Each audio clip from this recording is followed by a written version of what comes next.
pemimpin itu sekali lagi harus menyadari mengenai keberagaman Indonesia.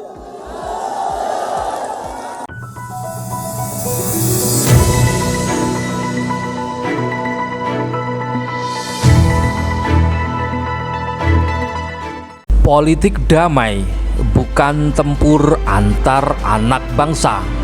Isu presiden 3 periode belakangan kembali menyeruak ke permukaan, khususnya saat apel akbar relawan Jokowi di Gelora Bung Karno atau GBK Jakarta, Sabtu 26 November 2022 lalu. Pada apel itu, spanduk dan slayer Jokowi 3 periode banyak bertebaran di GBK yang dibentangkan oleh para relawan. Melalui apel relawan itu terkesan kuat bahwa Presiden Jokowi ngotot tidak mau lengser dari jabatannya. Jokowi terkesan ngotot ingin menjabat presiden 3 periode dengan berbagai cara. Bahkan relawan Jokowi, Benny Ramdhani, mengusulkan untuk tempur lapangan dengan orang-orang yang tidak setuju dengan Jokowi 3 periode yang dianggap sebagai musuh-musuh Jokowi. Rasa permusuhan yang disampaikan relawan Jokowi untuk tempur dengan orang-orang yang tidak setuju dengan Jokowi 3 periode terkesan seakan mereka siap melakukan kerusuhan, perang fisik antar anak bangsa. Jika ide itu dibiarkan, sangat mungkin ada peluang bentrok antar anak bangsa yang diinisiasi oleh relawan Jokowi. Mereka terkesan ingin melakukan dan menghalalkan segala cara untuk memaksakan keinginannya, tidak peduli meski bertempur dengan anak bangsa sendiri. Situasi itu memunculkan sejumlah pertanyaan di sebagian masyarakat. Apa sebenarnya misi Jokowi di balik semua itu? Apakah Jokowi benar-benar ingin menjaga kesatuan bangsa? Atau justru sebaliknya? Atau dia ingin menjual aset-aset bangsa kepada asing seperti ratusan pulau di Kepulauan Widi? Mungkinkah Presiden Jokowi dikendalikan oleh oligarki asing untuk menguasai Indonesia? Wallahu a'lam. Kita ini pemenang Pilpres, Pak. Kita ini besar, ya, tapi serangan lawan ini masih terus. Sarannya adalah amplifikasi program-program dan keberhasilan Bapak melalui Kemenko. Kedua, kita gemes, Pak, ingin melawan mereka. Kalau mau tempur lapangan kita lebih banyak. Nah, kalau Bapak nggak mengizinkan kita tempur di lapangan melawan mereka, maka penegakan hukum yang harus. Misalnya setiap mereka yang selama ini mencemarkan nama baik, menyerang pemerintah, adu domba, hasut, penyebaran kebencian, semua bisa dijerat dengan hukum. Nah, penegakan hukum ini yang harus dilakukan, diperkuat lagi.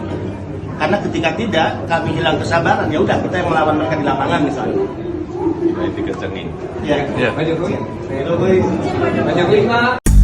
Persoalan itu kemudian dilanjutkan dengan pernyataan Bambang Susatyo, Ketua MPR RI, bahwa pemilu 2024 potensial memanaskan suhu politik.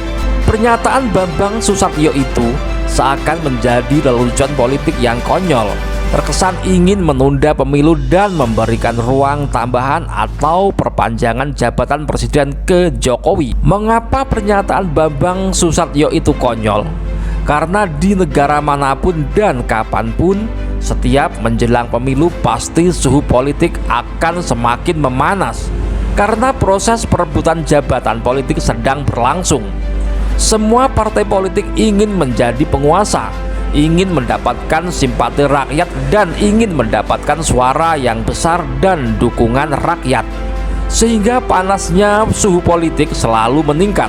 Di tengah kenaikan suhu politik menjelang pemilu inilah sebenarnya peran tokoh politik sangat penting untuk menahan diri dengan narasi-narasi yang mendamaikan, menyejukkan di hati masyarakat, tanpa mengurangi nilai dan makna demokrasi yang sedang berlangsung. Bukan sebaliknya, tokoh politik justru memanasi situasi yang bisa berefek meningkatnya kemungkinan benturan fisik dan politik antar anak bangsa. Menjalani proses demokrasi dengan cara elegan, damai, dan sejuk tentu sangat membahagiakan bagi masyarakat Indonesia. Sebuah proses politik untuk mewujudkan kemerdekaan bangsa dalam arti yang sesungguhnya.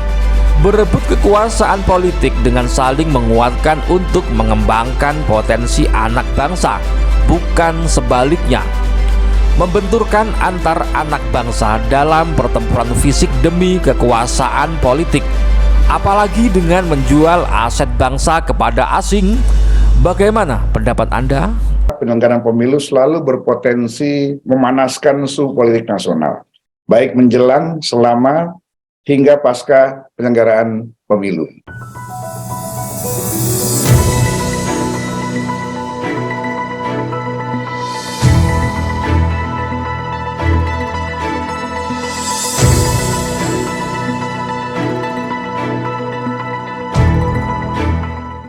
Oke, buat pria perkasa yang ingin on terus, yang ingin stamina-nya oke, diranjang, cepetan, yuk minum Fitman. Fitman on terus sampai tua.